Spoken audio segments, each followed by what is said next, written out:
Hi everybody! Welcome sa ating another vlog. So for today's vlog guys, I'm gonna share with you a little bit advice for the couples or in relationship.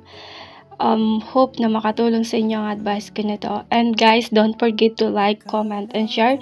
Kung ano po yung mga gusto nyong i-vlog ko, paki-comment na lang po. And subscribe also, and don't forget na pindutin nyo yung bell button para po ma-notify kayo sa mga susunod ko pa na i-share sa inyo mga vlog. So guys, this is advice.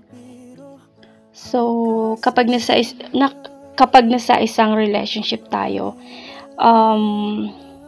madalas talaga hindi nagiging perfect. Yeah, love it's not the problem or time for two couples,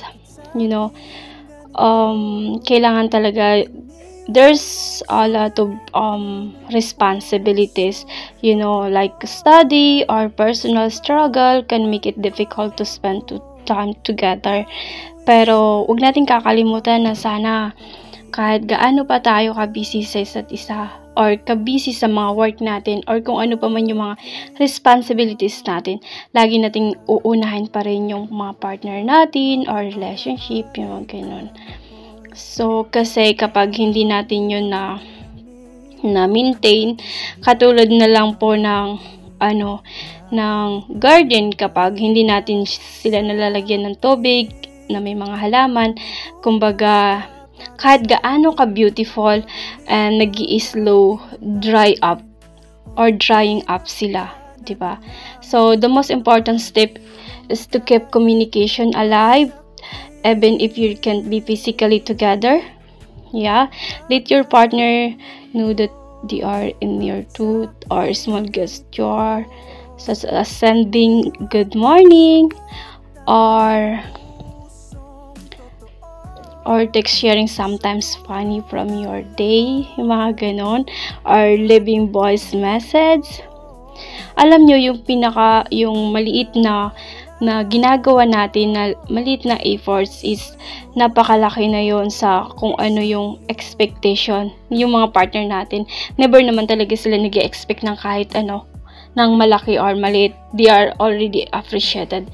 Yeah, prioritize quality over quantity. Alam niyo yun, yung meaningful conversations can be far more valuable than hours spent together without real connection. Oo, yun, yung pinaka maganda talaga. It's also helpful to plan ahead if you are scheduled or busy. Set aside dedicated time, even once a week or once a month. That is just for the two of you. Yeah, treat this time to non-negotiable. And I would like with important meeting yung responsibilities. Show your partner that even if life is hectic, your relationship still matter deeply to you.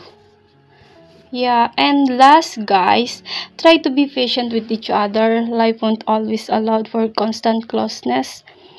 And through understanding, trust, and efforts, if both of you are willing to invest even in a small way, the bond will remain strong no matter the distance or lack of time. Alam mo yon. So guys, yun po lang muna yung may papayo ko or may bibigay ko na advice. Sana po nagustuhan nyo. Thank you. Bye-bye. Love you.